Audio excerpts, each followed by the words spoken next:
इसीलिए आए, सामने की तरफ आए, मैदान में उतरे, बांधे सर में कफन और निकल जाए नारे तकबीर कहते हुए।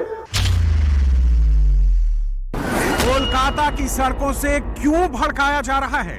आवाज दिए, पता तो चले कि यहाँ पर शेर सब आ चुके हैं।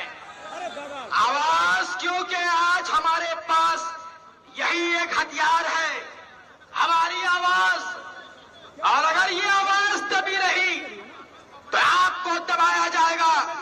कम से कम आवाज बुलंद करना पड़ेगा ताकि पार्लियामेंट में वो लोग जो अभी तक खामोश है उन्हें खबर हो जाए कि मगरबी बंगाल में लोग चूड़ी पहनकर नहीं बैठे हुए हैं, वो हर वक्त तैयार है।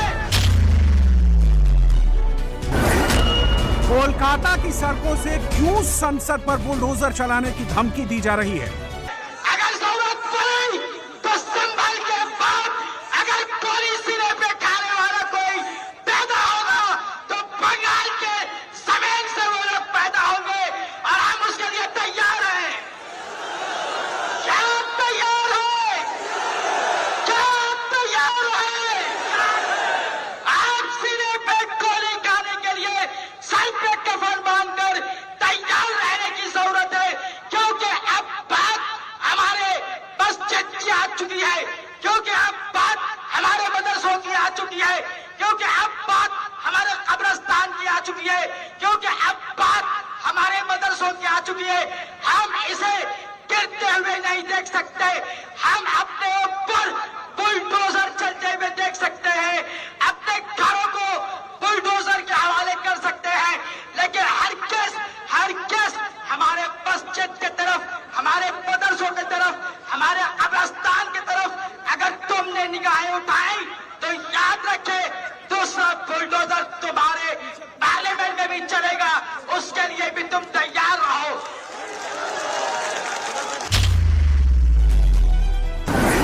कोलकाता की सड़कों से क्यों दिल्ली को जाम करने की कसम खाई जा रही है? इंशाअल्लाह ताला मैं इस उम्मीद के साथ आपसे ये गुजारिश करता हूँ कि कल जब आवाज लगाई जाएगी तो आप लाखों की तादाद में यहाँ नजर आएंगे इंशाअल्लाह ताला। हम धरमतल्ला मैदान भरेंगे इंशाअल्लाह। हम पूरे कलकत्ता को नहीं, हम दिल्ली को बंद जाम करने का इंशाअल्लाह इरादा रखते हैं, लेकिन इस कानून को वापस कराकर दम लेंगे। रात 2:30 बजे राज्यसभा में जैसे ही वक्फ बिल पास हुआ, मौलाना ब्रिगेड ने इसका विरोध करने का प्लान तैयार कर लिया। दूसरे दिन जुमा के बाद मौलाना ब्रिगेड सड़कों पर उतर आई। दीदी की छाया में भड़काऊ ब्रिगेड ने सीधे मोदी को चैलेंज कर दिया। 4 को वक्फ बिल के विरोध में मोदी सरकार को घुटनों पर झुकाने तक लड़ने का ऐलान किया।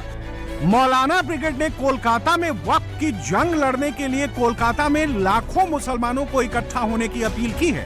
5 को रामनवमी के लिए बंगाल की हिंदू ब्रिगेड रामनवमी के जुलूस से सनातन की पावर दिखाने की तैयारी कर ली है, क्योंकि रामनवमी के जिस जुलूस को ममता सरकार ने इजाजत देने से इनकार कर दिया था, हाईकोर्ट की तरफ से रामनवमी जुलूस की इजाजत मिल गई है। 6 को रामनवमी है। बंगाल बीजेपी का दावा है कि इस बार रामनवमी के जुलूस में बंगाल की सड़कों पर 1 करोड़ हिंदू निकलेंगे। बंगाल में रामनवमी के जुलूस से इस बार हिंदू ममता सरकार को अपनी ताकत दिखाएगा। जिस तरह से वक्फ बिल के विरोध को लेकर मौलानाओं ने धमकी दी है और जिस तरह से रामनवमी पर हिंदुओं ने जुलूस की तैयारी की है, उससे एक बात तो साफ है कि अगले 72 घंटे में जो कुछ होगा उसका असर सीधा 26 में होने वाले बंगाल चुनाव पर दिखेगा। क्योंकि ममता दीदी और बीजेपी दोनों किस पिच पर चुनाव लड़ने जा रही हैं, उसका माहौल बना दिया गया है। वक्फ बिल का विरोध कर दीदी ने यह मैसेज दे दिया है कि अभी तक वो जिस कोर वोट के सहारे चुनाव लड़ती थी उससे वो समझौता नहीं करने वाली है, बल्कि उस चिंगारी को बीजेपी के खिलाफ और भड़काने वाली है। इसलिए वक्फ बिल के विरोध के दौरान मौलाना ब्रिगेड को मोदी सरकार के खिलाफ फ्री छोड़ दिया है। हमारे देश के गृह मंत्री जी कहते हैं कानून पार्लियामेंट बनाया है, मानना पड़ेगा।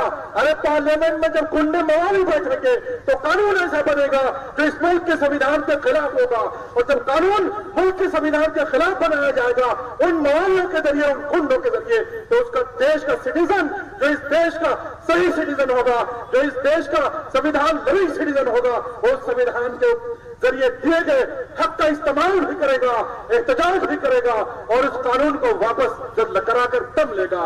ये बात आप अच्छी तरह समझ ले कि ये लोग ऐसे नहीं सुनते, इनके चमड़े बहुत मोटे हैं, इनको सुनाने का तरीका वो इख्तियार करना पड़ेगा जो तरीका किसानों ने इख्तियार किया था। उन्होंने कुर्बानी दी है, इनको कुर्बानी लेने की आदत है, इनको खून देखना चाहते हैं। ये हम खून बहाने के लिए तैयार हैं, हम कुर्बानी देने के लिए तैयार हैं, मगर हम इस कानून को हरगिज नहीं मानेंगे। इंशाअल्लाह हम इसको हरगिज नहीं मानेंगे और इसको वापस कराकर दम लेंगे। इसको वापस कराने के लिए संविधान ने हमें अधिकार दिए हैं, इसको मानने से रोकने के लिए हमें संविधान ने कहा है। हमारे मुल्क के कोर्ट और कोर्ट में बैठे हुए जजेस अच्छी तरह जानते हैं कि इस कानून को अगर कोर्ट में पेश किया जाएगा, ये कानून उड़ जाएगा। कानून की रोशनी में, संविधान की रोशनी में इस कानून को वापस लेना पड़ेगा।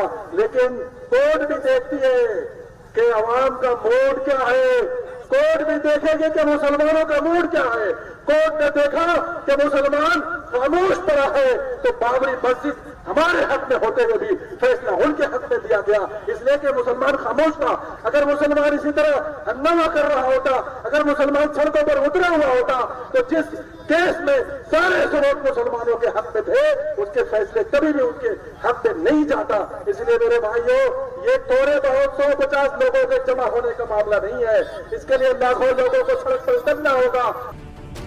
वक्फ बिल के विरोध के बहाने दीदी ने मुस्लिम वोट को सेट कर दिया है और रामनवमी के जुलूस को लेकर जिस तरह से वो पुरानी पिच पर खेल रही हैं, बीजेपी ने दीदी के इस कदम के बहाने फिर से बंगाल में सनातन वोट को रिचार्ज करना शुरू कर दिया है।